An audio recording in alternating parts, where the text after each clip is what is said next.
ஆண்டவரும் இரட்சகருமாக இயேசு கிறிஸ்துவின் இனிய நாமத்தில் உங்கள் யாவருக்கும் அன்பின் வாழ்த்துக்களை தெரிவித்துக் கொள்கிறேன். அருமையான தேவ பிள்ளைகளே, புதிய நாள் புதிய நம்பிக்கை தின தியானத்தின் மூலமாய் இந்த நாளில் கூட உங்களை சந்திப்பதில் நான் மிகுந்த மகிழ்ச்சி அடைகிறேன். அல்லேலூயா. இன்றைக்கு கூட கர்த்தர் நமக்கு கொடுக்கிற வார்த்தை என்ன? உபாகமம் புஸ்தகம் 1 அதிகாரம் 30வது வசனத்தை வாசிக்க கேட்போம். உங்களுக்கு முன் செல்லும் உங்கள் தேவனாகிய கர்த்தர் தாமே எகிப்தில் உங்களோடு இருந்து உங்கள் கண்களுக்கு முன்பாக செய்த எல்லாவற்றைப் போலவும் வனாந்தரத்தில் செய்து வந்ததைப் போலவும் உங்களுக்காக யுத்தம் பண்ணுவார். நமக்கு முன்பாக செல்லுகிற ஒரு தேவன் இருக்கிறார். தேவ பிள்ளைகளே, இந்த மாதம் எப்படி இருக்குமோ, ஒருவேளை எப்படிப்பட்ட பிரச்சனைகளை சந்திக்க வேண்டியதாக இருக்குமோ, இந்த மாதத்தை நான் எப்படி கடக்க போகிறனோ அப்படி நீங்கள் கலங்கி பயந்து கொண்டிருக்கீங்களா? பயப்படாதீங்க. உங்களுக்கு முன் செல்லுகிற ஒரு தேவனாகி கர்த்தர் இருக்கிறார். அல்லேலூயா. அவர் போய் என்ன செய்வாராம்? இங்கே ரொம்ப அழகாக சொல்லப்பட்டிருக்கு. உங்கள் கண்களுக்கு முன்பாக செய்தது எல்லாவற்றைப் போலவும் வனாந்தரத்தில் செய்து வந்தது போலவும் உங்களுக்காக யுத்தம் பண்ணுவார். அல்லேலூயா. ஆமென். பாலும் தேனும் ஓடுகிற வாக்குத்தத்தம் பண்ணப்பட்ட கானான் தேசம் இஸ்ரவேல் ஜனங்களுக்கு முன்பாக வைக்கப்பட்டிருக்கிறது.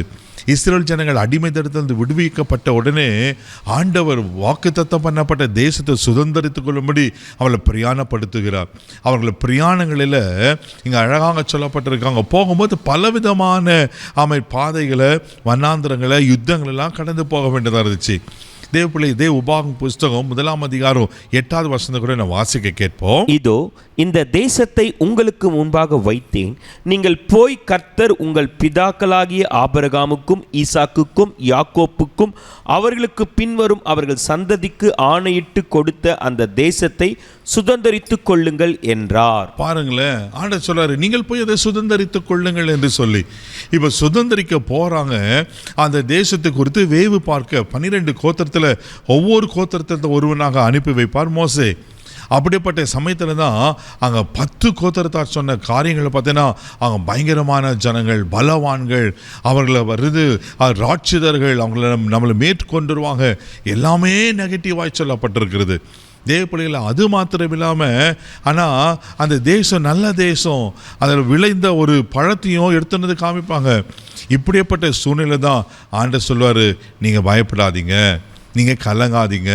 அது 29வது வசனத்தில் ரொம்ப அழகாக இருக்கும், வாசிக்க கேட்போம். அப்பொழுது நான் உங்களை நோக்கி, நீங்கள் கலங்காமலும் அவர்களுக்கு பயப்படாமலும் இருங்கள். பாருங்க, அங்கே பெரிய ஜனம் தான், ராட்சிதர் தான். அந்த ஆண்டவர் சொல்கிறான், பயப்படாதீங்க, கலங்காதீங்க, நான் உங்களுக்கு முன்னே போய் என்ன செய்யணும்? உங்களுக்காக யுத்தம் பண்ணுவேன். அல்லேலூயா.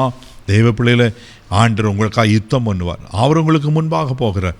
இந்த 4வது மாதத்தில் இந்த 3வது நாளில் கர்த்தர் நமக்கு கொடுக்குற வார்த்தை, இந்த மாதம் எப்படி இருக்குமோ, இவ்வளோ பிரச்சனையை சந்திக்கணுமே, இந்த கடைக்காரங்களை சந்திக்கணுமே, இவ்வளோ பெரிய பாடுகளை உபத்திரங்களை சந்திக்கணுமே, எதெல்லாம் சந்திக்கணும், நீங்கள் கடினப்பட்டு பயந்து போயிருக்கிறீங்க, பயப்படாதீங்க.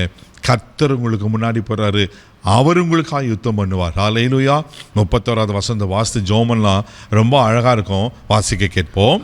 ஒரு மனிதன் தன் பிள்ளையை சுமந்து கொண்டு போவது போல நீங்கள் இவ்விடத்திற்கு வருகிற வரைக்கும் நடந்து வந்த வழிகள் எல்லாவற்றிலும் உங்கள் தேவனாகிய கர்த்தர் உங்களை சுமந்து கொண்டு வந்ததை கண்டீர்களே.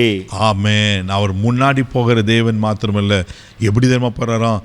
ஒரு மனிதன், ஒரு தகப்பன் தன் பிள்ளைய தோல் மேலே சுமந்து கொண்டுவது போல கர்த்தர் சுமந்து கொண்டு போகிறார். தேவ பிள்ளையில, அப்போ அவர் நம்மளை சுமந்து கொண்டு அவர் முன்பாக போகும்போது ஏன் பயப்படணும்?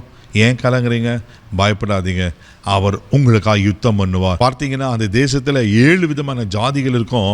அவைகள் எல்லாம் துரத்தி அவர்கள் மேல் ஜெயத்தை எடுத்தார். அவர் உங்களுக்கு முன்பாக போய் உங்களுக்கு எதிராக இருக்கிற எல்லாவற்றிலும் அவர் யுத்தம் பண்ணி உங்களை பாதுகாக்க உண்மையில் இருக்கிறார். கண்களை மூடி நம்ம ஜெபம் பண்ணலாம். தகப்பனே, உமக்கு நன்றி சொல்லி உமக்கு துதிக்கிறோம், உமக்கு ஸ்தோத்திரப்பா. ஆண்டவரே, எங்களுக்கு முன்பாக நீங்கள் போகிறீங்கப்பா, நீங்கள் போகிறீங்கப்பா. கோணல் ஆண்களை செவையாக்கிற கர்த்தர் உங்களுக்கு முன்பாக போகிறார்ன்ற வார்த்தையின்படி ஆண்டவரே, எங்களுக்காக நீ யுத்தம் பண்ணுகிற தேவன். யார் யார் என்னென்ன பிரச்சனைகளை பார்த்து பயந்து கலங்கி போயிருப்பாங்கண்ணா, நீங்கள் முன்னாடி போய் எல்லாவற்றையும் நீங்கள் சரி செய்து ஜெயத்தை கொடுக்குறபடி ஸ்தோத்திரம். இந்த நாள் முழுதும் ஆண்டவரே நீங்கள் கரம் பிடித்து நடத்துங்க. இந்த நாள் முழுதும் நீங்கள் முன்னாடி போய் காத்துக்கொள்ளுங்கப்பா. எல்லா தீங்குக்கும் விளக்கி காத்துக்கிறோம். கிருபை கொப்ப கொடுக்குறேன் இயேசுவின் மூலம் ஜெபக்கலாம் பிதாவே, ஆமென். அவர் உங்களுக்கு முன்னாடி போகிறார். தைரியமாக போங்க. God bless you.